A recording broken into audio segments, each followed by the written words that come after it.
So,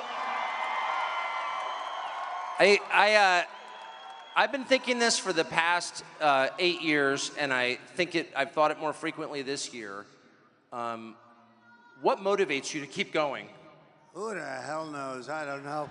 I just want to be with people like this. There's so much love in this room. So much love, right? Isn't that amazing? No, it's pretty easy. I could have a lot of different, I have a lot of alternatives. I could be in a beautiful beach with the waves hitting me in the face and all that boring stuff. And I've been there, and you get very bored pretty easily. I have one thing in mind. It's called Make America Great Again. That's all I think about. Amen. But was there ever a moment, I mean, I don't want to go through the litany, but I was thinking about it today, because every person in this room has followed this so carefully. But if you make a list of all the attacks, some of which are just mind-boggling in their viciousness and unfairness, culminating with being shot, was there ever a moment where you just thought, come on, this is too much? You like not to think about that, honestly, and there are moments when you don't feel so good about things, but you try not to do that. You try not to, I always like to look forward.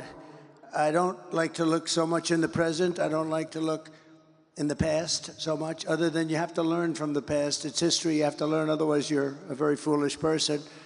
But I like to look forward. I like to think of the positive. I think you have to have a sort of the power of positive thinking in a way. And I don't know, it's just a mission that I'm on. I felt we did great in the first election, 2016. We did much better in the second election.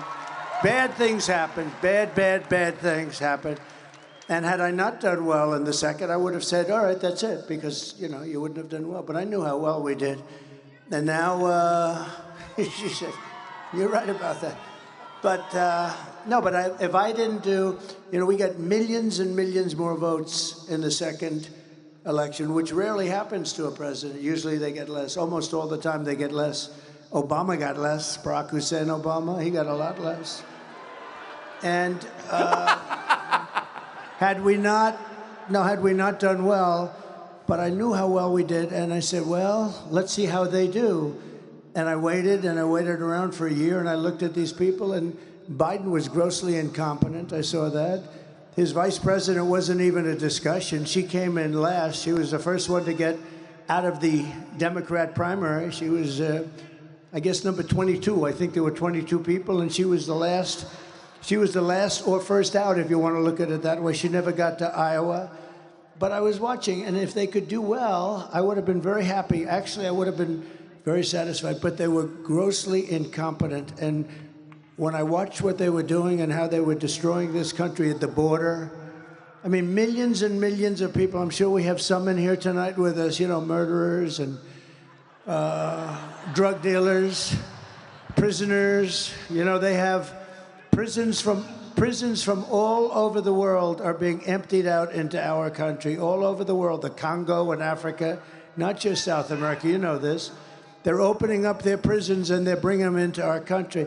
Anyway, so I watched other things too. Afghanistan, you take a look at Afghanistan, what happened with Afghanistan, how bad that was. I wanted to get out, we were getting out. We were going to keep Bagram, but we were getting out with dignity and strength. We were strong. And the way they got out, they took the soldiers out first. No, you take the soldiers out last. Anybody would know that. And you watched all of the things that happened. And I said, we're going to do this thing. We're going to do it again. And we're doing well. Now we're going to know in 4 days. But we're doing very well. I think we're leading by a lot.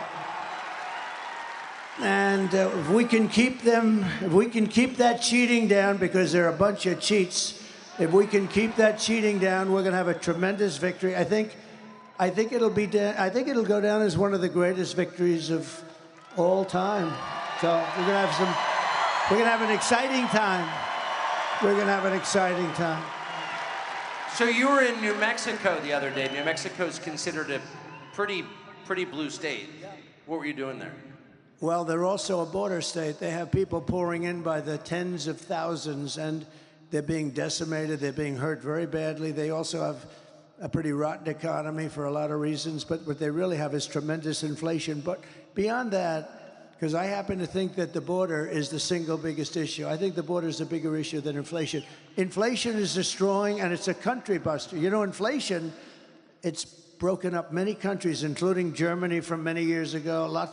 You look at where there was this was the biggest inflation and the worst inflation we've ever had. They say in 48 years, they don't include a lot of things. It was the worst inflation we've ever had. Inflation is a country buster.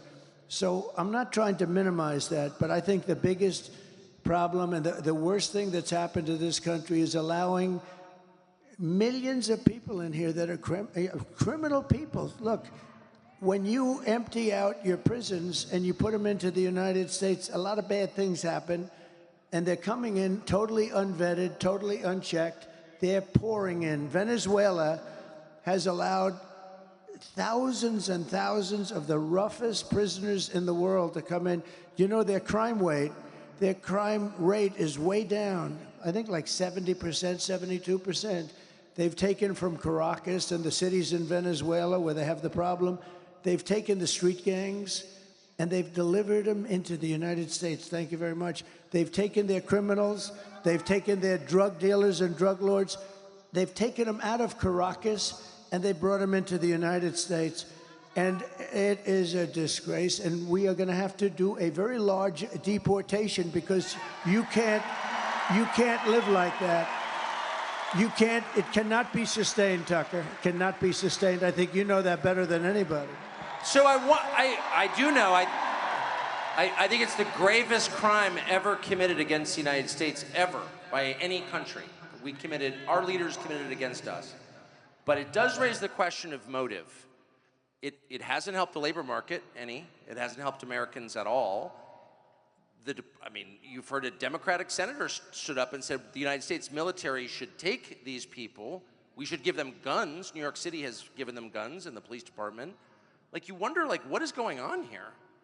So it's the hardest thing. You know, in business, and you like to go and where you started from, you sort of like to understand where the other side's coming from. So here you're looking at something. Why do they want men in women's sports?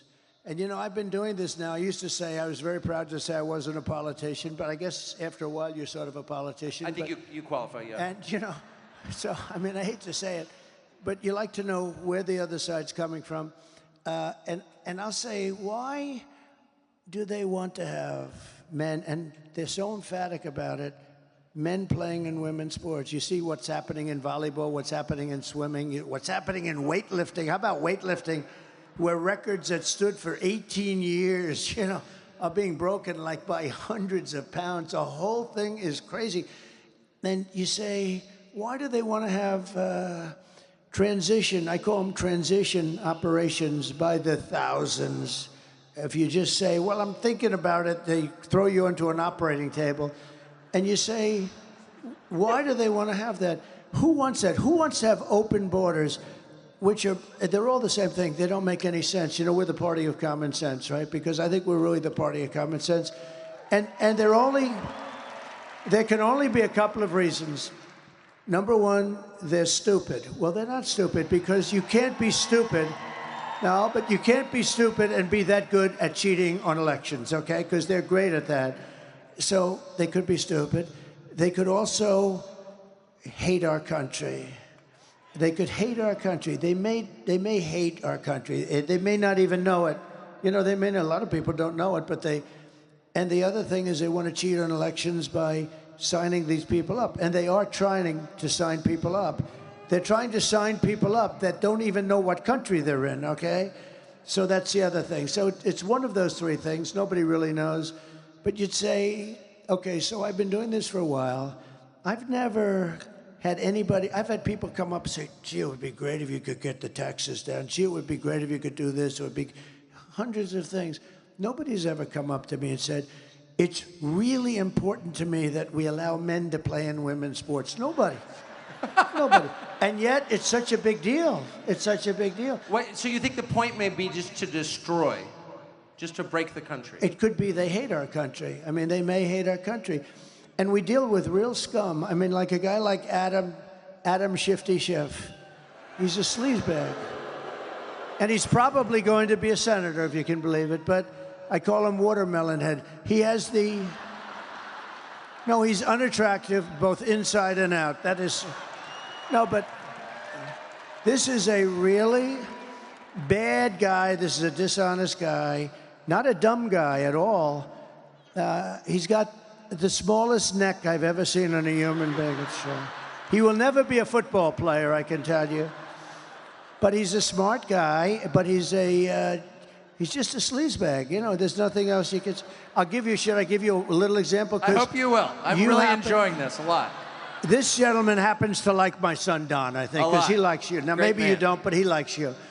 I have a son, Don, who's a good guy. He's a good guy. He's a wild man. A little wild. I would say he's a little wild. In a good way. But in a good way. He's a very good kid. And I read about, like, all of a sudden, he's involved with Russia. I said, but I know him so well. He's my boy. I know exactly. He knows less about Russia than the cameraman that's sitting right there who's never been... Don doesn't know anything about Russia.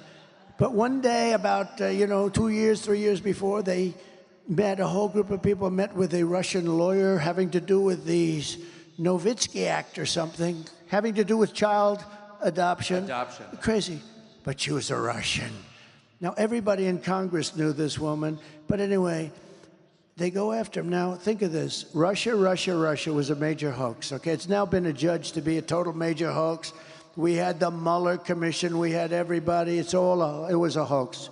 It was made up to justify why Hillary Clinton lost the election, which she wasn't supposed to lose. It was a totally... And it was made up by Schiff and Hillary and some other just total sleazeballs. And what happened is the fake news media, which is back there, you do know that. They're always around someplace. But what happened is the fake news media, what they said is it started with a simple move. How did you lose the election? It was Russia. And I'm saying to myself, wait a minute, I won this election. What the hell did Russia have to do with it?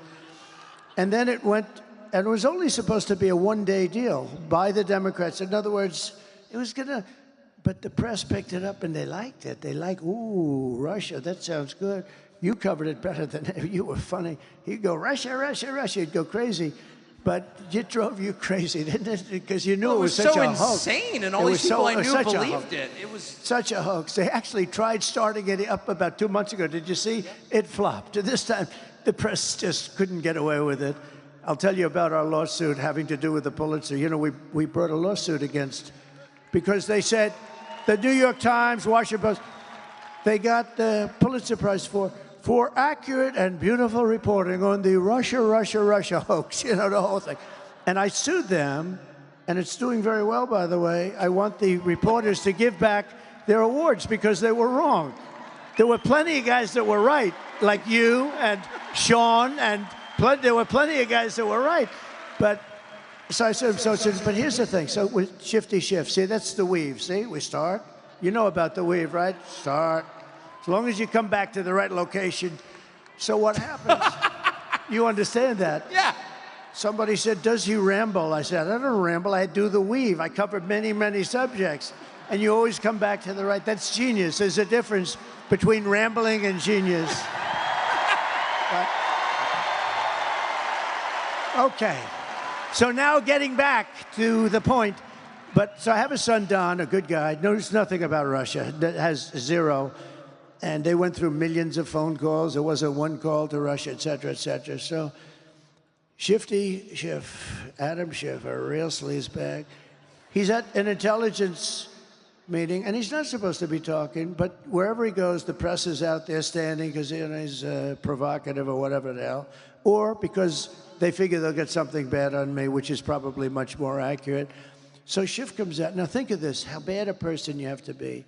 I have a son, and I love my son. I love all my children. You love your children. I mean, there are a couple of people that, who doesn't love their children? There'll be about 20 people out there. But I have a son, and I love my son. And he's a good boy. He's a good guy. You know Eric, you know Barron. I love my kids. I have good kids. But I love my son. And Schiff goes out. Now think of this. It was him and Crooked Hillary and some other people. They conceived of this hoax. So they know it's a hoax. They know it's not real because it's a made-up story that they conceived, and, you know, they spied on my campaign, all this stuff. But they conceived of the story, so he knows the story is false.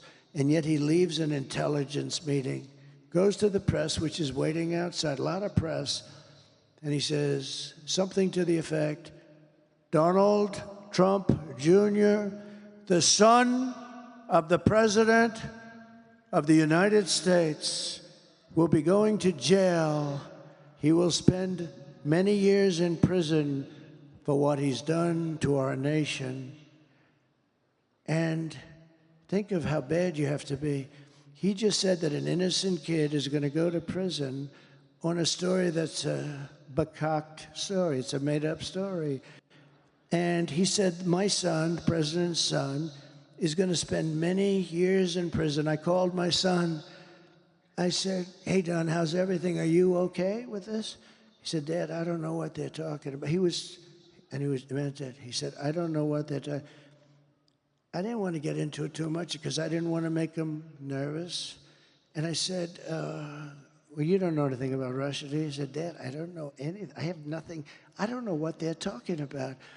So think of this. It turned out the Mueller report, and I tell you, it was an amazing thing that happened because I had 18 radical left lunatics, and I had Mueller who didn't know where the hell he was, okay? You saw that in the hearings. But think of this. I had no chance. It was a stacked court, but I had an angel in that court. I had somebody that wouldn't allow them to do what some of the sleazebags that you know, and you know who they are. Somebody on that court, and I think I know the person, high-quality person, and would not allow them to do what they would have loved to have done, is convict, even though you're totally innocent, you didn't even know what the hell. So we were exonerated fully. There was no hoax. There was no anything. We were exonerated fully. But just think of it. Just think. And the Mueller report came out, and it was a complete exoneration. But here's a guy that made up a story that tried to put my son in prison for years. And he knew the story was false. They made it up. How bad a person do you have to be?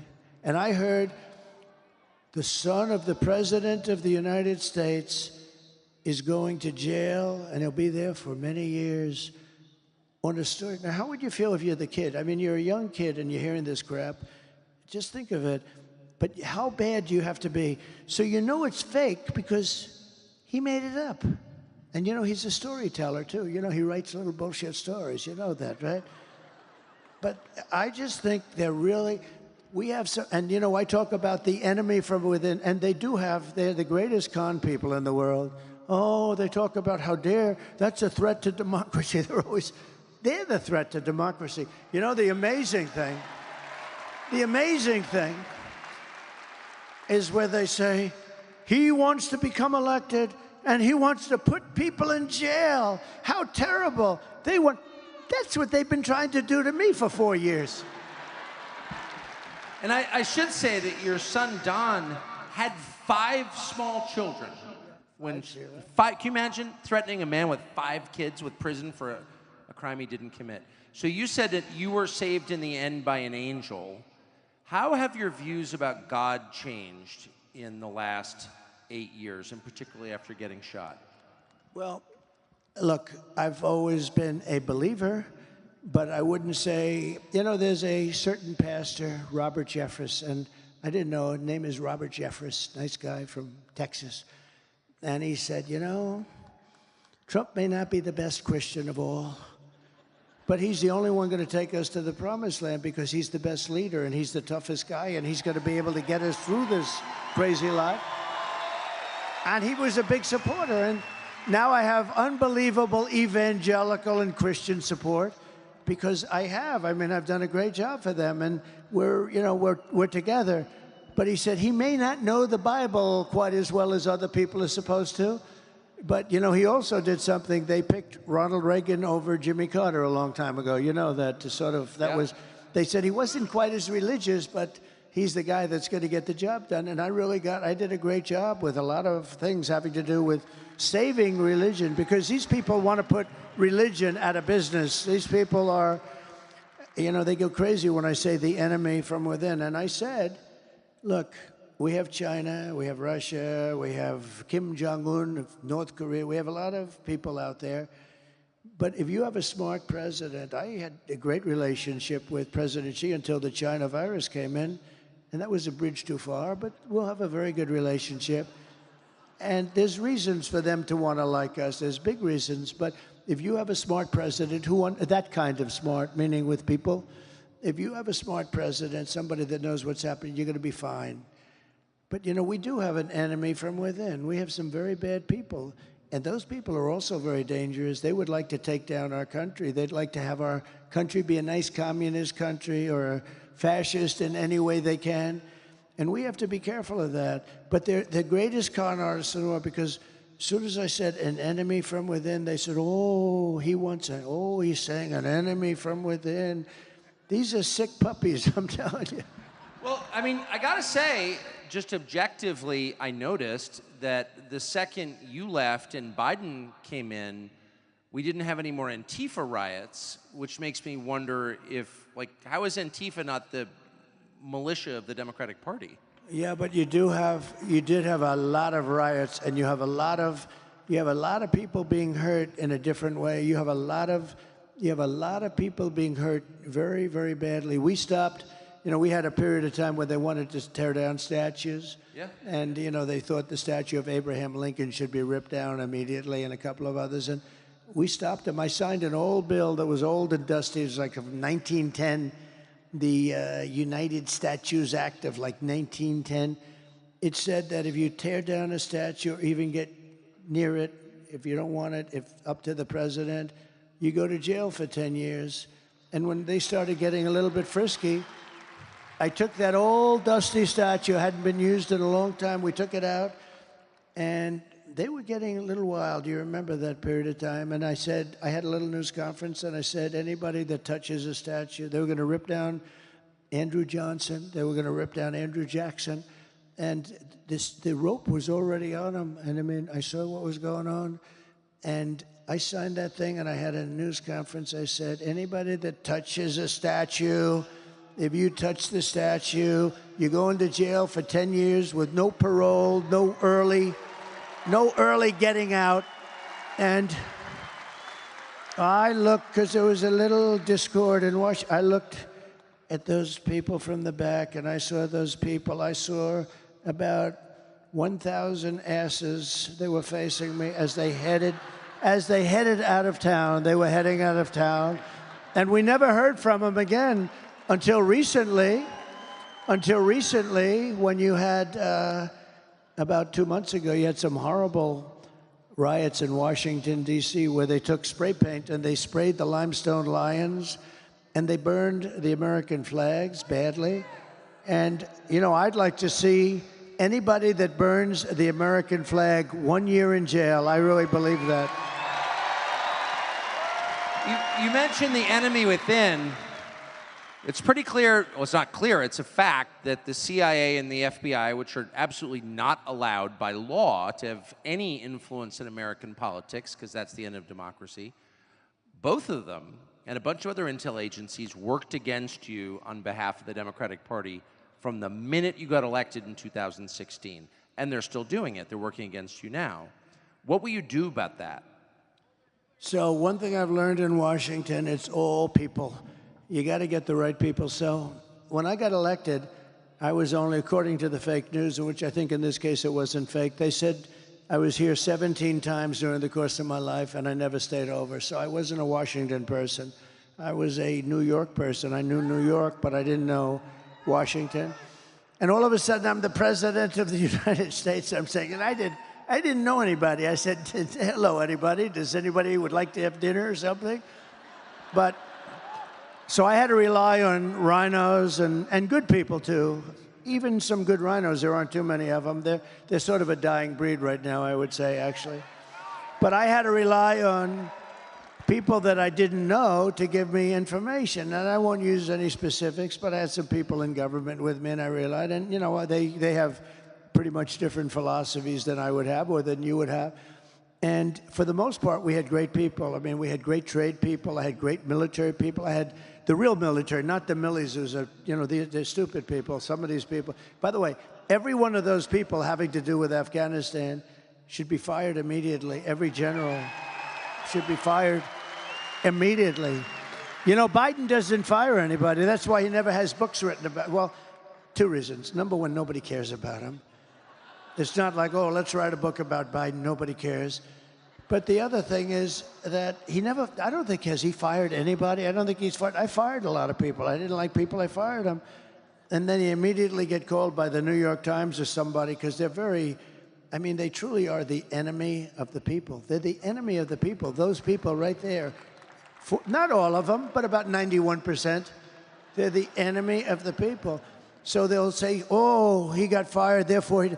And the interesting thing about firing people, you can fire them really nice, like I've taken months nice and easy, have lunch, let's think about it, In the end, they get fired, and then they wake up the next morning, that son of a bitch fired me, right? Or you can do like I did on The Apprentice. You're fired, get the hell out of here. Doesn't matter. When you fire somebody, you fire somebody. I've learned after years, you might as well just fire them. Then I do another thing. I say, and I wouldn't do that again, because I'm a nice person. I don't want to hurt somebody. I say, give me a letter. You know what that means? Give me a letter. I said, look, it's not working out. You're not the guy for me. Give me a letter of resignations. I say, give me a letter. Everyone knows what that means. So a guy will write a letter, dear, and then he'll say he quit. And that's okay. That's what I'm, you know, the problem is when that happens with me, it's always a big story. So-and-so quits. Virtually every person that gave me a letter, I said, give me a letter. Virtually every person that quit, they only quit because I said, essentially, you're fired. Get the hell out of here. But I want to be nice because I'm not looking to fire somebody publicly. I wouldn't do that anymore. I'm just going to say if somebody doesn't work out, and no matter how good you are, you always have people that don't work out. It's interesting. Sometimes people, you think they're okay, maybe not so great, they turn out to be great. And sometimes you say, this guy is going to be phenomenal, and he turns out to be a stiff. But I had some people that were, you know, like a guy like John Bolton. A friend of mine calls me after I put him on. He said, don't hire that guy. He's no good. He's bad news. He's dumb as a rock and all that stuff. I said, it's a problem, but I like him for a different reason. He's the one that got Bush, him and Cheney and a couple of other of these lunatics. They got them to go into the Middle East and to create war in the Middle East, to spend $9 trillion. Remember, I used to say, don't go into Iraq, but if you do go in, keep the oil. Well, they went in, but they didn't keep the oil. They didn't keep anything. You know, Iraq is a massive oil country. They have $400 billion right now. But I said, don't go in. But I said it as a civilian, so people cared because I get, for whatever reason, I get a disproportionate amount of publicity. And someday he's going to explain to me why. Will you explain that to me? So even as a civilian, sort of, before I ran, but I'd be very much, you know, involved with things and statements. They'd call and ask. But I said, don't go in. They went in. It was such a bad decision. So Bolton, see again, you get back. Bolton, a real dope. But I thought he'd be great because he was so stupid. He was like a boiler. Every time, if somebody shot down a little tiny crappy drone that cost about $15, he'd want to go to war with Russia. I said, no, I think... He was great for me, though, for a period of time because he was a nut job, and everybody... I could see his face get red with that stupid white mustache, and he'd be ready to explode. And this was good for me. I went to Kim Jong-un in North Korea. I took this moron with me, and he never said anything. But when Kim Jong-un saw him, he said, oh, shit, I think the guy wants to go to war. So he was great for me to negotiate with. The same thing with Russia. You know, when Putin saw him, I'd be very nice. I'd say, "Hi, Vladimir, how you doing?" And then Putin's, 2 rows back, and he'd see that moron, and he'd say, "Holy shit, this guy wants to go to war with me." And I got a lot of what I wanted. You know, we killed, as you know, the Nord Stream 2. I killed Nord Stream 2. That's the other thing that's great. Their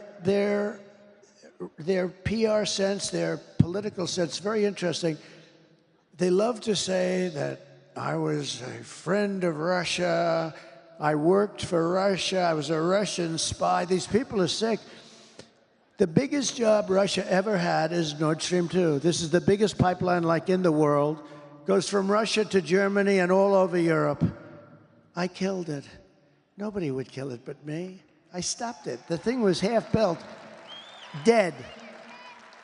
Then this, obviously, look, in all fairness to Biden, he was dumb 35 years ago. He was a dumb guy. It's true. It's true. But he comes in and he approves it, but he stops the Keystone Pipeline, which really we need. That's our pipeline. But think of it. Wrong country. Yeah, but think of it. It's rough. It's rough stuff. He stopped. I said, wait a minute, it's supposed to be the other way. Let Keystone go, but stop the Russian pipeline. And I went to the Germany and the different countries, but mostly Germany, and say, so let's get this straight. We're helping you and guarding you from Russia, but you're paying Russia billions of dollars a month for oil. How's that working? That's not working, dude. I mean, the whole concept. Anyway, I stopped it. And then I keep reading stories that, I was a puppet for Russia. Putin actually said to me, if you're a puppet now, I'd hate to see if you were angry, because this was the biggest economic job. This was the most important thing that they probably had ever done, and I stopped it. It's all about the people, Tucker. If you have the right people, it goes beautifully. It's like in my real estate business. If I have a good building here and I have a good superintendent of the building, and that guy's doing a great job, and I've done it over the years with my father, would have a building and another building, and you'd have a great super here and a lousy super there. The one here, the building, everything was perfect. Over here, everything was crappy. So now I say, let's take this super, move them over here. It worked beautifully for there, but not for there, because now all of a sudden that one doesn't. It's all about the people. You gotta put the people in. And if I have any complaint about myself, and I don't really blame myself, because in all fairness, I became president of the United States, and I never did this stuff before, It's pretty good. I never did it before.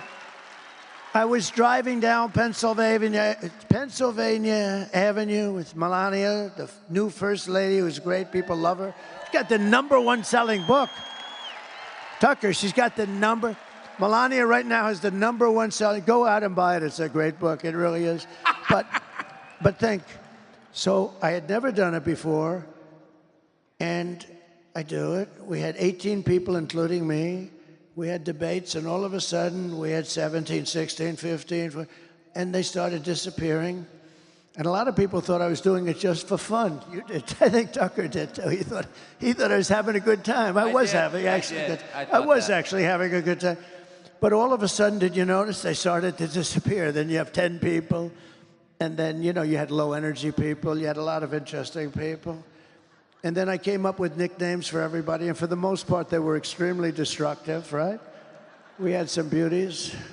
We had some, like Pocahontas because I don't use my Republican names anymore, because I'm friendly with all those guys. We retired those names. But all of a sudden, they start. And then we get down to 10, so now 8 are gone. And we're down to 10.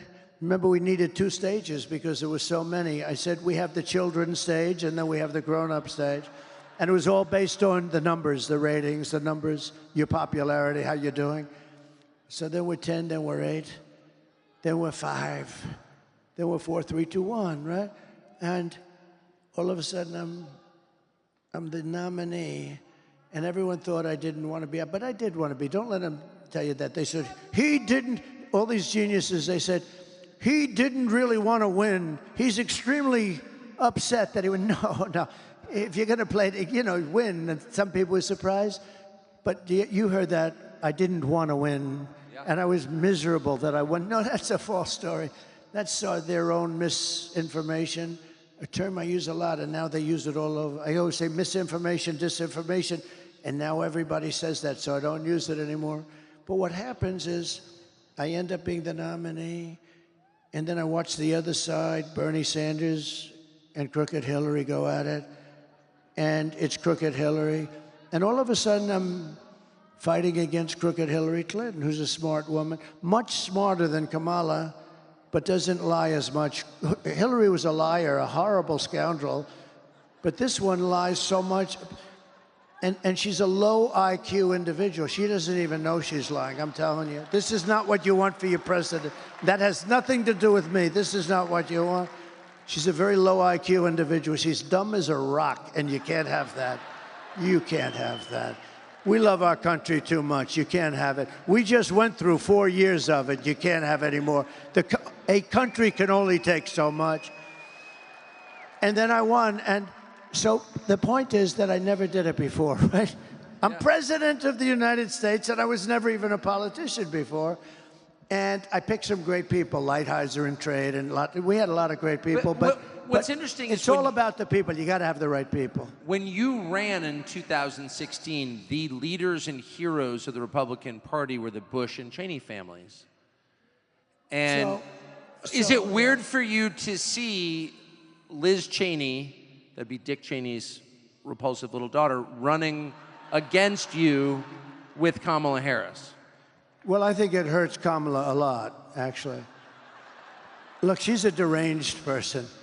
The reason she doesn't like me is that she wanted to stay in Iraq. She wants to, tough person. People get killed all over. She's real tough, right? They're not the tough people. Don't forget, I went against her, and in her state, which is a great, beautiful state, she lost for Congress with the highest number in history. There has never been a congressperson that lost by almost 40 points. And the reason is because if they were ever in that situation, they'd quit. And she lost. She was beaten by a tremendous person, actually, tremendous, that I backed fully. But the reason she couldn't stand me is that she always wanted to go to war with people. I don't want to go to war. She wanted to stay in Syria. I took them out. She wanted to stay in Iraq. I took them out. I mean, if it were up to her, we'd be in 50 different countries. And number one, it's very dangerous. Number two, a lot of people get killed. And number three, I mean, it's very, very expensive. That's why we owe $36 trillion. We go, it used to be you go to war to the victor belong the spoils, right? In other words, if you beat a country, you own that country, you take the oil, we go to war, we bomb the crap out of it, and then we leave. It's almost like, what are we doing? What's going on? We bombed the whole Middle East, and then we left. What did we get? We got nothing. We destroyed. I mean, we bombed the hell out of everything. When they took out Iraq for 1,000 years with different names, you had Iran and Iraq, similar powers. They were the two big ones. And for 1,000 years, they would fight each other this way, this way, this way, then they'd rest. This way, then they'd rest. They were a self-check. Then one day we go in and bomb the hell out of one. We destroy one. And then all of a sudden, Iran has the whole Middle East to itself. And by the way, right now, Iran has Iraq. Iraq is like a subsidiary of Iran, all right? We did so many bad moves. And her father was it. Her father was... I was very critical of her father for years. I'd never met him, but I'd say anybody that went into the Middle East I thought was stupid. And they say, convinced Bush. Bush, he was another beauty. But he supposedly convinced Bush to go in, him, Bolton, and some other lightweights, convinced them to go in. Let's go into the Middle East and destroy the whole place and kill millions of people. So they went in.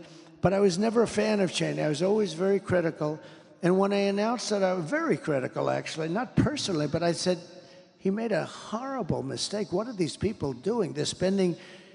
We spent 9 trillion with a T, not even with a B. Normally I say not million, billion. But now I say not billion, trillion. We spent $9 trillion bombing the hell out of the Middle East. And what the hell did we get other than lots of dead people, all, including our people? We got nothing. So I was very critical of him. And then I announced I was running, and I was shocked that he was one of the first people. He endorsed me immediately. I said, that's amazing. But he had something that was very interesting. He had Scooter Libby. I mean, these are little stories that are interesting. Scooter Libby was a man that could have done great destruction to Bush, and they left him behind. He was given to the prosecutors. They prosecuted him rather violently, and he was almost like a sacrificial lamb. And as somebody that knows a lot about what's happening, I said, you know, if I were ever president, I'd do something with that guy. That guy got treated very badly, Scooter Libby. And when I became president, I actually called Dick Cheney. I said, let me ask you about Scooter Libby. He was best friends. He was begging Bush to give Scooter Libby a pardon, but Bush didn't have the courage to do it. You know, it takes courage to give a pardon. It does take a certain courage because the press comes after, you know, et cetera, et cetera. And he didn't have the courage to give him. He should have given him a pardon, but he didn't have the guts to do it. But Scooter, and what happened is Dick Cheney, for years, for a long time, hated Bush. And don't let anyone tell you, he hated. He said, you don't leave your wounded behind. And I understand that. And Scooter Libby really saved Bush, because he could have said things that would have been very dangerous for Bush in terms of getting impeached, in terms of going to jail, in terms of bad things happening. But Scooter Libby didn't do that. And in all fairness to Cheney, I give him credit for this. He was very loyal to him, but he couldn't get Bush to do what he should have done. I came into government, and I did what they should have done. They didn't have the guts to do it. I did it. And Scooter Libby was pardoned. I gave him a pardon. And I never met Scooter Libby, by the way. Never talked to him before that. And I got a call from Scooter Libby after I did that. And he broke down in tears, thanking me so much.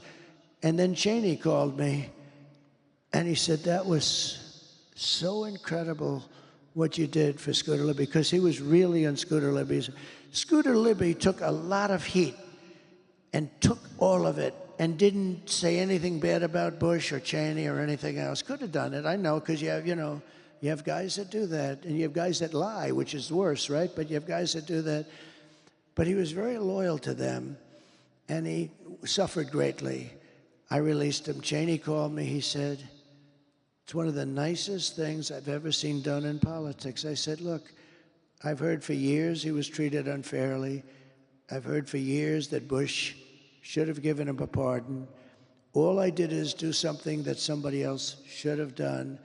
And Cheney was so, he said, I really want to thank you. He said, now I'm so glad that I actually endorsed you. It's amazing, but that you would do this. And I didn't speak to him about it.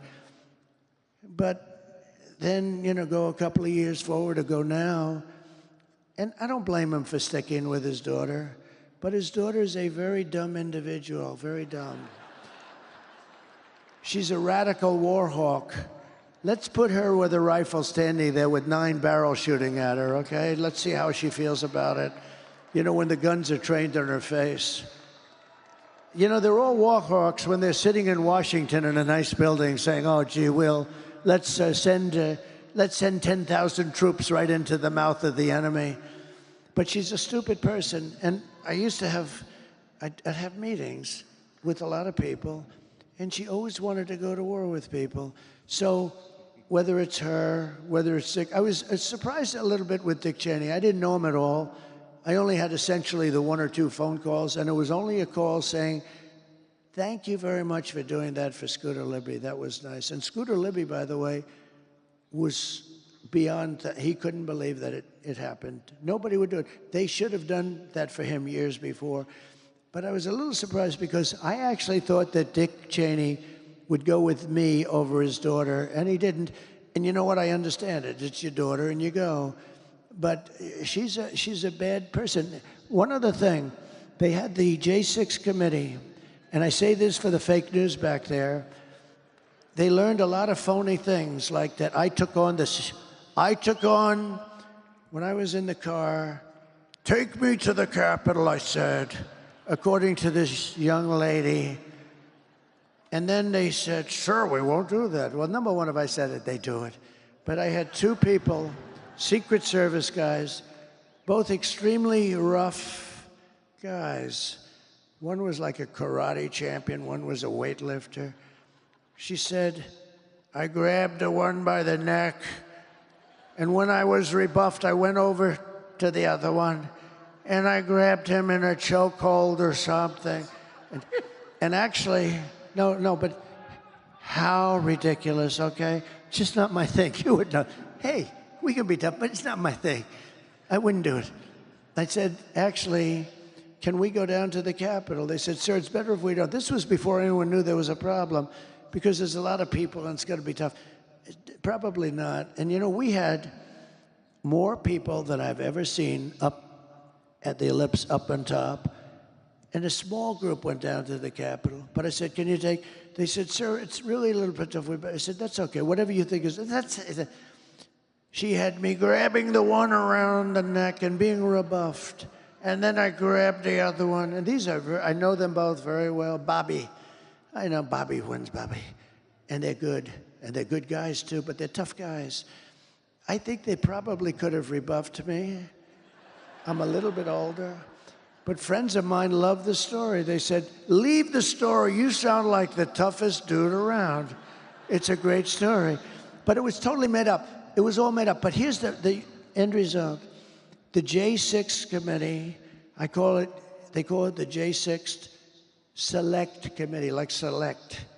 They're not select, they're scum. So what happens, take a look at them. They're all political hacks. But here's the thing that bothers me. They found out all this stuff was untrue. They found out her story was untrue. The two guys in the car testified.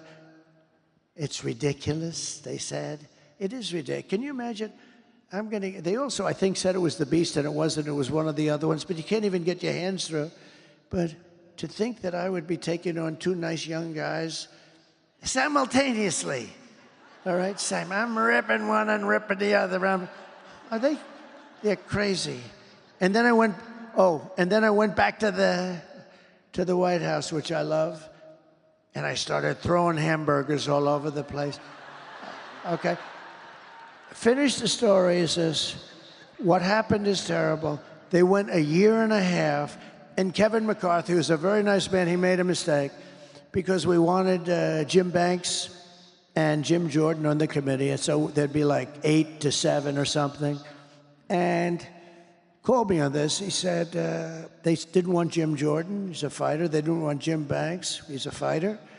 And so Kevin said, we don't want anybody on the committee. We think this committee's a sham.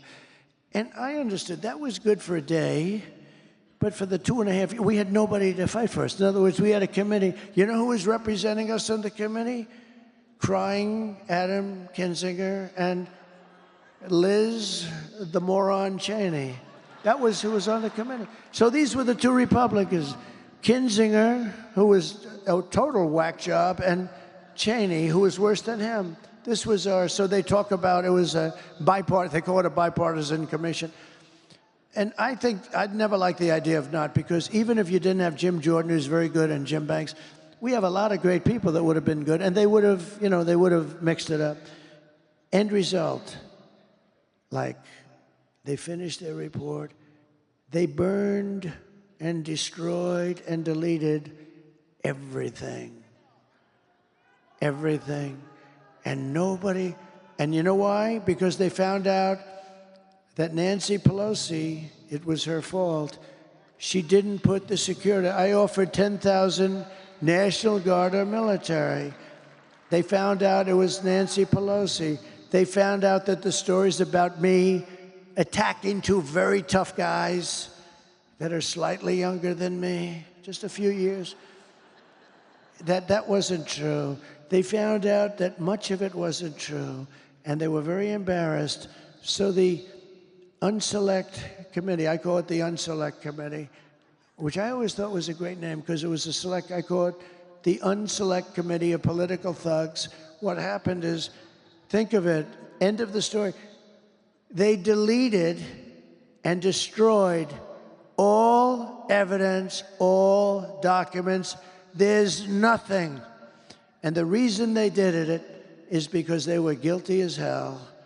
It's the greatest cover-up, and the fake news back there will not cover it. They've never even, I think, done a story. In other words, when you go into court, we want that information. There is no information.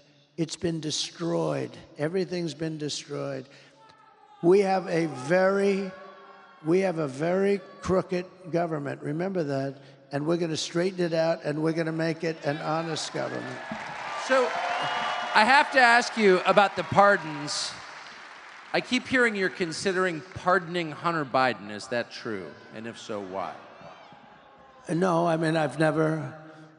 look, I don't like the idea of what's happening. I don't like it at all. They've weaponized government, but they've weaponized it against me like nobody's ever been weaponized. The big case was the documents case. We won the case in Florida. We're winning other cases, too. But I've had to devote money and time to this. Instead of running against these stupid people, I had to devote a lot of money and a lot of time, which is what they want. I had Fani, F-A-N-I.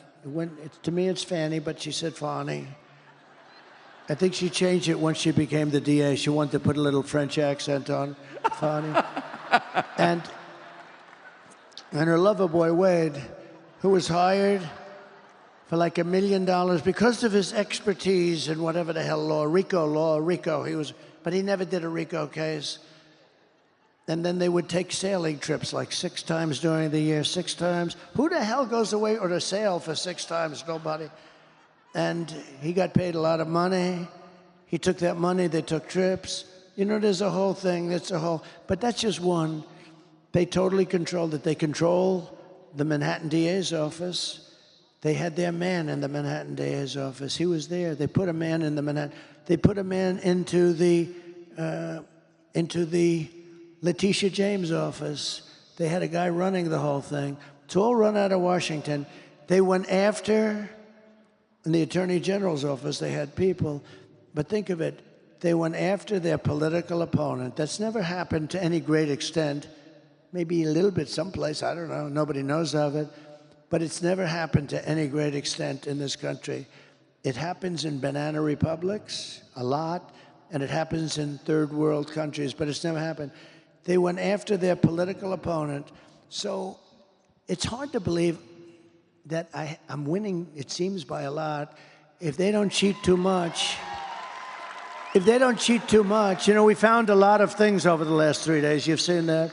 We found a lot of votes in a certain county, in York County, Lancaster County.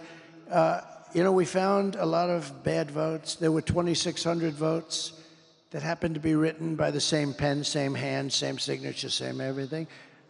Maybe there's an explanation for that. 2,600 votes. But we found a lot of stuff, but we're seeing to work it out. But think of it, it's hard to believe that I'm winning the election by a lot. Now, we got to keep the cheating down. We got to keep their cheating. I love you too, darling. Thank you. We got to keep their cheating down. But think of this. With all I've been through, with these animals coming and what they've done to this country, how they've hurt this country between the borders and between the weaponization, and think of it, I'm leading by a lot. I'm leading in every single swing state with all of the stuff they've done, where I've spent millions of dollars. I've spent millions of dollars on legal fees. Half of my time is taken up by this. They can campaign. Half of my time is taken up. And they're the dishonest ones. They flip it. They're the dishonest ones. But it's hard to believe. I said to somebody last night, can you believe the numbers came out last night? I'm really leading by quite a bit. Now, a lot of things can happen. Who knows? It flips, maybe. I don't know, but I'm leading by a lot. I said, can you believe I'm leading by a lot, and what they've done to me, that I'm leading at all, that I'm even living, is almost hard to believe. These are bad people. So you've expanded and changed the Republican Party, and one of the amazing things that I have learned is that Republican voters really care about issues I didn't realize they cared about, like clean air, clean soil, clean food. You've won, somehow, the full-throated endorsement of Bobby Kennedy, lifelong Democrat, who's now like a full-time surrogate for you. He's a very, very good man, too, by the way. So what's that going to look like after you get elected?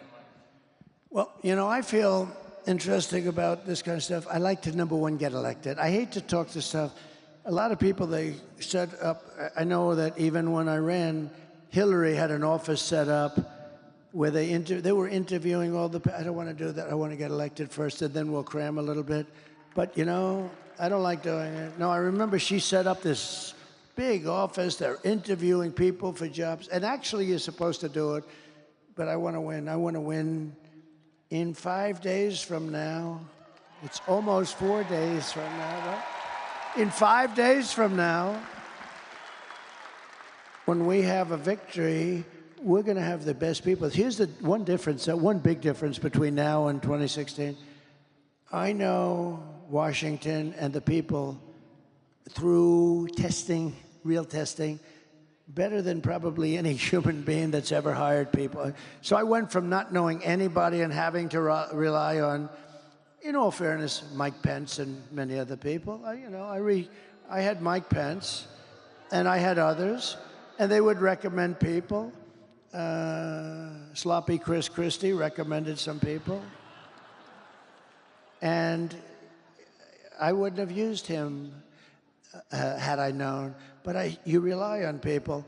And by the way, you know, I hate talking about this because we had mostly great people. Think of it. We had the greatest economy in the history of our country. We rebuilt the entire U.S. military. We defeated ISIS, and we had no wars. We cut more regulations than anybody in the history of the country times 5. And, you know, but we had the best economy in the history of our country. I took in billions and billions of dollars in taxes and tariffs from China. I mean, we had an unbelievably successful administration. We were energy independent. We didn't need anybody's energy. We had so much oil, we didn't know what to do with it. And now take a look.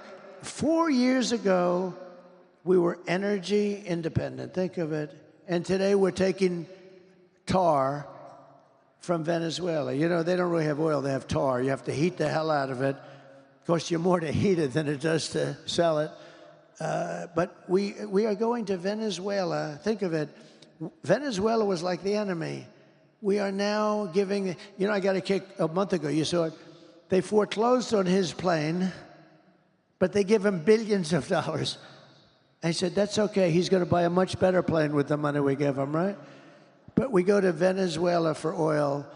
We were energy independent. We have more liquid gold, that's oil and gas, under our feet than Saudi Arabia, than Russia. And we were going to be not only energy independent, within 6 months, we were going to be energy dominant. We started off at number 4. And when I left, 4 years later, we were number 1. We were much better and bigger than Russia or Saudi Arabia. Think of that. But we were going to be triple the size of both. And we were going to supply it to Europe. We were going to supply it to Asia. All over the world we were going to supply. We would have made a fortune.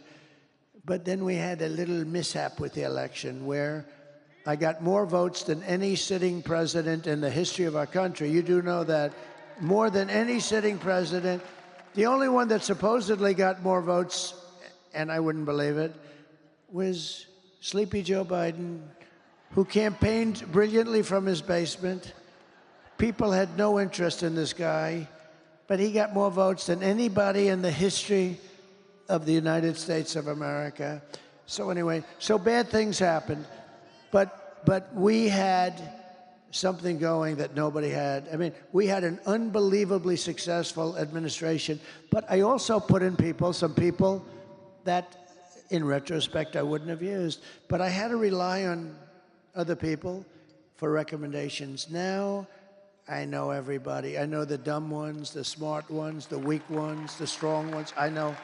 I think I know everybody, and I've got people that I think will be great. With that being said, you pick people, and sometimes they disappoint you. Everybody knows that. And then you pick people, and sometimes they turn out to be better than you thought. But for the most part, I tell you what, I think we have some incredible people in Washington. We really do. We have some great people, and I now know, I believe, for the most part, I know who those people are.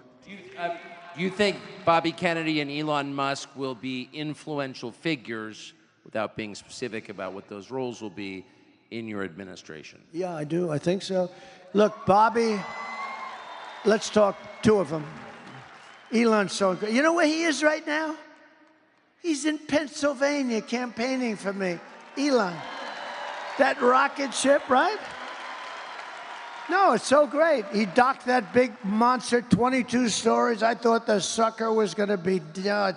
It's a very crazy story. I mean, I saw it coming in on television. I was talking to I told the story tonight, but I thought it was I'm talking to this very important guy, not as important as Tucker, but important. A big shot. Somebody everybody would know. Talking to him, I'm bored, stiff. He's a boring guy. Who is he? So anyway, no, I'm talking to this very big shot, important guy, and I have the television muted. This thing's going on. The whole thing was really boring. Then I see this monster thing coming down. I see fire all over, fire left, right, and I'm looking. I'm saying, "Hey, could you hold it a minute?" Yeah, sure. I said, yeah, I just want to see something. I put the phone down. I sort of forgot, and I didn't pick him up for like 50 minutes, and 5-0. And you know what? Because of the fact that I was president, and I very well might be president again, he held on the whole time. Can you believe it? But it's true. I picked the phone up. I say, oh, shit, the phone. Hello? Hello? He goes, hello? The poor guy. But I had to see this. And I turn it on. I see it. Now, you have to understand, it left. I saw it leave, and it was beautiful white paint. Now it's coming down, and it's just dark brown. It's coming down at 10,000 miles an hour or something. I think it's 10,000. It's coming down at levels of speed that nobody ever even conceived of. And it's all burned, and where it's rough. But it's coming, and now it's turned around. It turns around. And you have the gantry, the big, beautiful gantry. And it's coming, and it's going to, I said, oh, it's going to crash, because you see at that bottom, this section right here, that sucker's, oh. I'm going, come on, baby. Come on. And I didn't know, actually, if I'm watching a science fiction movie or am I watching the news. I didn't know what the hell I'm watching. But I see this thing coming down, and all of a sudden it's going into the steel, the big steel gantry up here. It goes, the thing's like 20 stories tall, too. It's going to crash. I said, oh, shit, it's going to crash. Coming down. And the lower section, right, it's coming right, it's ready. And then all of a sudden, whoa, fire, flames come pouring out of the lower section. It's jets. And they're pushing it over right here. And then it comes down. And I'm saying, I mean, is that the coolest thing you've ever seen, right? Is that the coolest? If you don't think I want a guy like that working for us, so, we've got to cherish our brilliant people. They don't treat him right. We've got to cherish our brilliant people, because we don't have too many of them. Nobody does. Nobody does. So, Elon, I'll talk Elon first. Elon wants to, by the way, I'm having a great time up here. Are you having a good time? This guy. Is he the greatest interviewer? He asked me one little question. I talked for 20 minutes, and And they're going to say he's better than Larry King at his prime, right? It's an easy job. Is that the greatest? you're an easy interview. He is great at what he does. There's few like him, I will tell you that. So with Elon, here's a theory, and he's right, that there's unbelievable waste and fraud. Like, I saved much more than $1 billion when I came into the White House in one day when I said I'm not going to pay that much to Boeing for Air Force One. And they ended up taking like much more than $1 billion off the price. It took about a couple of weeks, saying I'm not buying it. No, I don't want it. But there's a plane that you're saving much more than $1 billion. And you've got thousands of things like that. Not as much, and in some cases much more. They're building an aircraft carrier, the Gerald Ford. The thing came in like at $20 billion for a boat, $20 billion. And it doesn't work because they decided to use electric catapults that throws the planes off instead of steam. They decided to go electric. Why are they people that going all electric? By the way, I'd end the electric mandate on cars day one. You should have electric, but you got to have gasoline, you got to have everything. That'll come off on day one. Many things will be done on day one. Your head will spin when you see what's going to happen, the stupidity. But what I like about Elon, Elon's a great cost cutter. And Elon thinks he can cut the costs of our government by $2 trillion. Think of it. That's the entire deficit, because it's now at a level. By the way, we have the biggest deficit we've ever had under this stupid group of people. But he thinks he can cut $2 trillion without affecting anybody, just through, and I think he can do that. I do, I believe that. And that's really what he wants to do. He doesn't want to work. He doesn't want to become a secretary of something. I'd love to have him, to be honest with you. But he doesn't want to. He's doing a couple of other things, like rocket ships. He sends, Tucker, he sends 92% of the rockets that go up are his rockets. Think of that. Russia, China, and us, 92% are him. And he's the only one. I asked him, I said, are you the only one that can do that? He's the only one that can land it like that. And he said it'll be years before they can do it. He's a great guy. He wants to cut costs. That's what he wants to do. He wants to save the country. He said that if Trump doesn't get elected, the country is finished because, he understands me. And I understand. I got to know him a little bit in the White House, but much more so over the last few months. He endorsed me. He gave me an endorsement that was so beautiful. He said, if Trump doesn't win, I think this country is finished.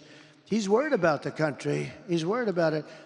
He thinks he can save $2 trillion, in which case we don't have a deficit. The whole thing would be $2 trillion a year, by the way, a year. And I will definitely, now, Bobby is great. The only thing I'm a little bit worried about with Bobby, so I want him to work on health, and I think there's nobody like him. I think he's right with so much of the things he's talking about, because, we're not a healthy country.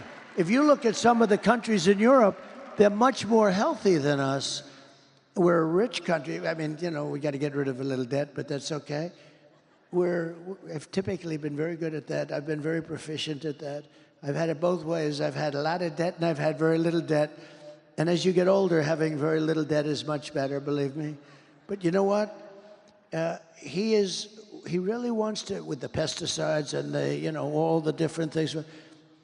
I said he can do it. He can do anything he wants. He wants to look at the vaccines. He wants everything. I think it's great. I think it's great.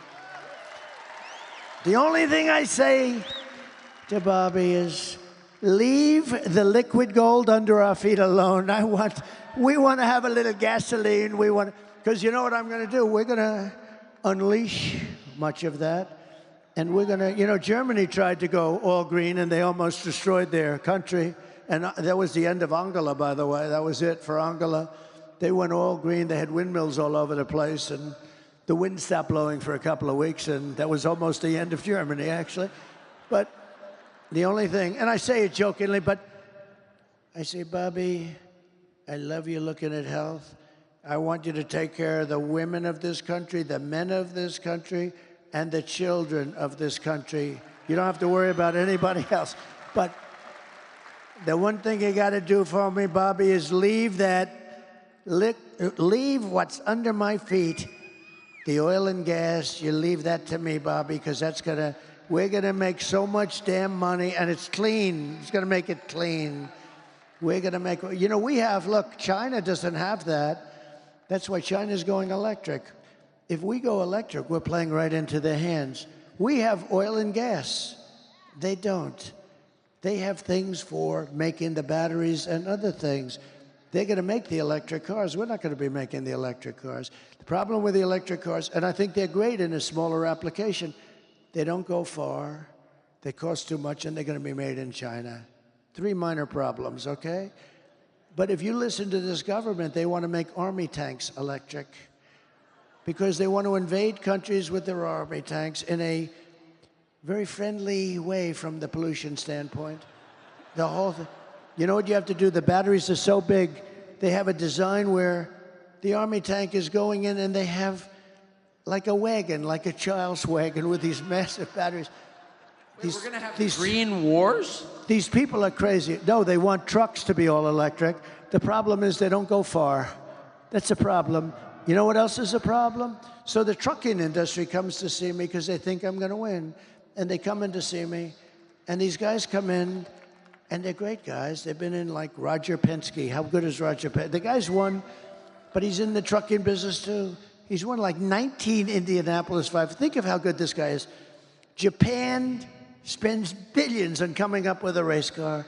Germany spends billion. I don't know if they've ever won, maybe 1 or 2. Roger Penske is an incredible guy. He won 19 Indianapolis 500s. It might even be 20. That was 2 years ago. I gave him the Presidential Medal of Freedom because I said he deserves it. After the 19th, I said he deserves it. But the truckers came in to see me. They say, sir, they want us to go all electric and it'll destroy the industry. Why? Because a truck is 2.5 times heavier if it's run by a battery. I said, that's not good. I don't like that. What does that do to the bridge? He said, how did you pick it up so fast, sir? Every bridge in the United States would have to be rebuilt. Every roadway would have, because they're not set for that kind of weight. Little problem. They don't go far, right? They only go. I said, how many times would you, New York to LA, how many times would you have to stop? 6 times, sir, 6. How many times would you have to stop if you loaded up with diesel fuel? We wouldn't have to stop at all, and we can come back a little bit of a ways, too. I said, that's a problem. They have a lot of problems, right? Another problem is the battery is much bigger than the tanks of diesel, so it would take a lot of their payload out. You know? I said, have you explained this to the government? Yes. What do they say? We don't care. We want all electric. You know, I mean, these are problems that fairly short-term are absolutely insurmountable, but the government is pushing them anyway. So we have to bring common sense back to our country. We have to have borders. We have to have fair elections. You know, we shouldn't be worried about how they're stealing in Pennsylvania and how we should have fair elections. We should have one-day elections, all paper ballots, voter ID, and we're finished. So I know you've been up, your schedule is, and this is not a talking point, your schedule is beyond belief, and I know you've been working since 6 a.m. this morning. I don't even know what time it is or what time zone we're in. So this is my last question to you. But after almost 10 years of doing this, going around the country speaking to huge audiences, almost a decade, you're 4 days from, that's it. How do you, are you sad about that? How do you feel? So, you know, we have these rallies, and it's nice to have a president that doesn't need a teleprompter. Isn't it really nice? And because you can't have successful rallies if you're reading, oh, they were, wah. Everybody would pick up, and we have great, we're the greatest rallies. Even look at this crowd, although I would assume they're here for Tucker, mostly Tucker. Look at this crowd of people you have here. This is not a normal... This isn't normal. Handsome people, too. No, this isn't a normal situation. I mean, what the hell time is it? And you go back, this is a monster building. I don't know how many people you have here, but you also have a lot of people outside. When we were driving up, there are thousands of people outside. So I was making a couple of days ago, and I said something that I've never said. I said, you know, I've been doing this for 9 years, and you've been with me. This is the greatest political movement in history, by far. By far. It's MAGA. It's called Make America Great Again. When our I'm going to be nice to him, when our president, no, when our slightly off, I mean, look at the way he performed in the debate. They should have never taken it away from him. Look at the way he performed. He was brilliant. Okay, so, but they knew that a long time ago, okay? And she knew that too. And our country's in danger. We're dealing with Kim Jong-un. We're dealing with we're dealing, by the way, with unbelievably smart, talented, vicious people that are at the top of their game. And we're dealing with people that, number one, aren't smart. They never were. They never were. She wasn't. She was a bad student. She couldn't pass her damn law exam, okay? She wasn't smart, and he was definitely not smart. And we're dealing with other people that are at the absolute top of the poll, and we can't do that. That's a great danger, and people should have let us know. But I was talking, and I said, we've been doing this together for 9 years. You know, we love these people. The people are so great. It was like a sea of red, the red hat. And I said, we've been doing this together for 9 years because, you know, a year before I started, in terms of before we won, almost a year anyway. And I said, you know what? It's sad in a way because there's never been rallies like this. When that sleazebag said during the debate, she said, oh, your rallies aren't well attended and people leave. They don't leave, and they're really well attended. We can't get places big enough. And then I said, no, you know, the rallies are the biggest in history. We never have it, just like this is a part of a rally. We never had an empty seat, and nobody leaves early. And you know what? If I saw people leaving, you know what I'd do? Ladies and gentlemen, we're going to make America great again. Goodbye, everybody. And everybody would be happy. Nobody would leave. But we don't have to do that. Nobody leaves. It's a love fest. It's never happened before. This has never happened before. He's a big fan of Ronald Reagan, so am I. But if Ronald Reagan, let's say, went to New Mexico like I did today, we probably had 25,000 people standing in an airport early in the morning today. But we have massive crowds. Look, we had 107,000 people in New Jersey. We had 101,000 people in Butler just a few weeks ago, right? We had 114,000 people in California a month ago, right? 114,000. The owner said, the person that has the land, a nice guy, he said, you get bigger crowds than these guys that play guitars. And I don't have a guitar. So this has been a love fest. But I said, and I meant it too, I said, you know, we've done this for 9 years, and it's sad. I never thought of it, actually. It'll never happen. It'll never happen again. It's never going to happen again. In 4 years, somebody's going to be running. Could be JD. It could be this one. By the way, he's doing a good job. The best. He's doing a good job, but it could be JD, and he'll have competition no matter what. But when you have a rally, they're going to have 250 or 300 people. If Ronald Reagan came back from the dead at the height of Ronald Reagan, if he went to California to have a rally, he'd have 250, 300 people in a ballroom someplace. We have 50, 60, 70, 80, 100,000 people. And in all fairness, we're late. I don't know. I have no idea. I've been doing this all day. I have no idea what time it is. But I know it's not exactly prime time for doing this stuff. And you look up into the rafters of this massive building, and there's no empty seat. There's no anything. It's by the way, and for whatever reason, I can't explain the reason, but it'll never happen again. And there'll be somebody running, and he'll be the hot one next year, and he'll come here, and he'll go there, and he'll have 200, 300 people. That's what it's going to be. My consultants was telling me that. He said, we've consulted for 25 years. If we'd have 300 people, we were thrilled. If we'd have 200 people, we were thrilled. And you have like 30, 40, 50, 60. In South Carolina, we had 88,000 people. In Alabama, we had 68,000 people. It's an amazing phenomenon. And I'm not giving myself, it's just, I'm giving you the credit. You're tired of being the stupid country. We've become a stupid country. We were run by stupid people. And you're tired of it. So I said to myself the other day, Tucker, it's sad. And I was telling the people, because it'll never happen again. This is never going to happen again. I don't care. I just don't believe it. It's never happened in any country.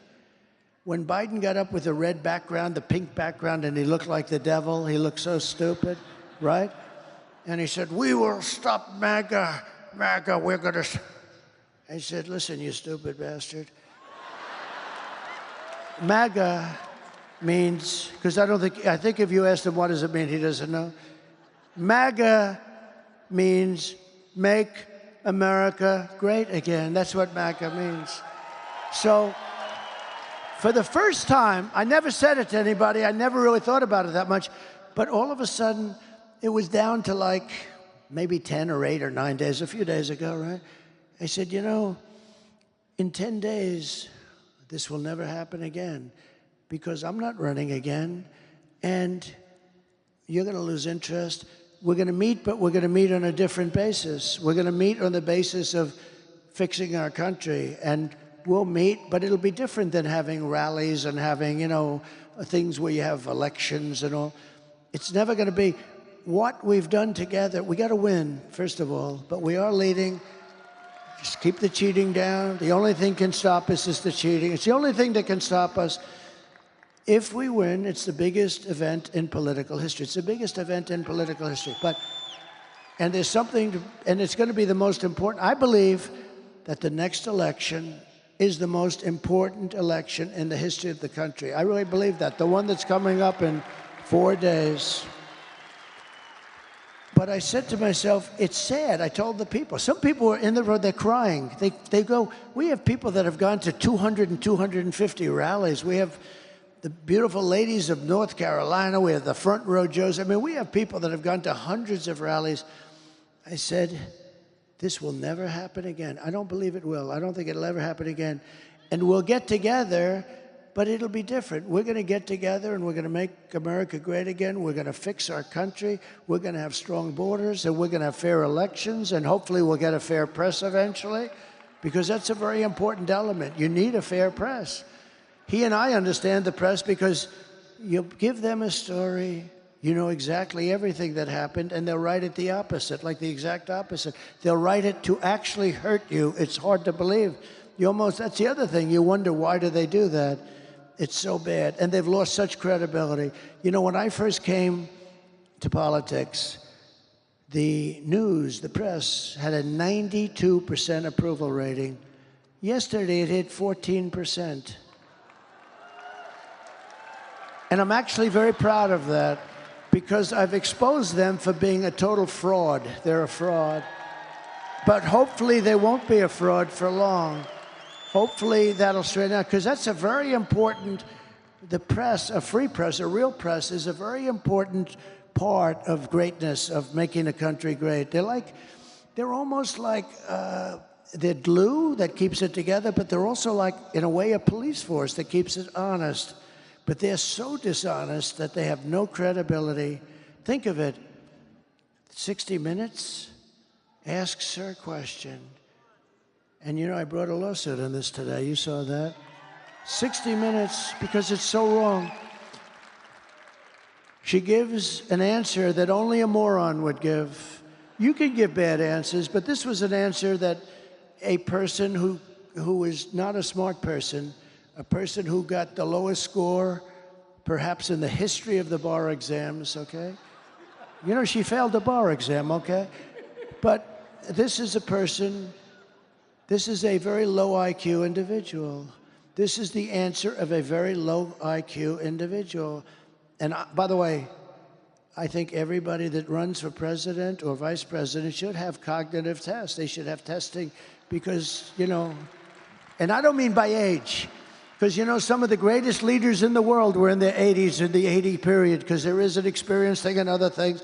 Some of the greatest leaders in history, you look back, and I know many people that are in their 80s that are, I know one person from 80 to 90 made billions of dollars, and he was a failure for his whole life.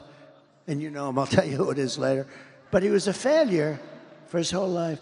But I said to myself, it's sad that in a way, this whole great thing that we've built is never going to happen again. But what is going to happen again is we're going to turn our country around, we're going to make it great, and we're going to be so proud of ourselves because we have to save our country. Our country is going bad. We're a failing nation. We are, as I say, we are a nation in decline. We are a nation in very serious decline. And look at what these stupid people have done. They've allowed Russia, China, Iran, North Korea, and others to get together in a group. This is impossible to think. When I was a young guy, I always loved the whole thing, the concept of the history and all of the things that can happen. The one thing, and I had a professor at the Wharton School of Finance, but we had history classes also. He said, the one thing you never want to happen is you never want Russia and China uniting. We united them because of the oil. We united them. Biden united them. It's a shame. The stupidity of what they've done. Well, I'm going to have to ununite them, and I think I can do that too. I have to ununite them. But early on, I've read, and you've learned, you never want Russia and China, and they're natural enemies because Russia has massive land and China needs it. Okay? They need that land. China doesn't have the land for the population. Russia has, if you ever look at the size of the Russian landmass, it's like 4 times or 5 times. Doesn't it have like 12 time zones or something? It's massive.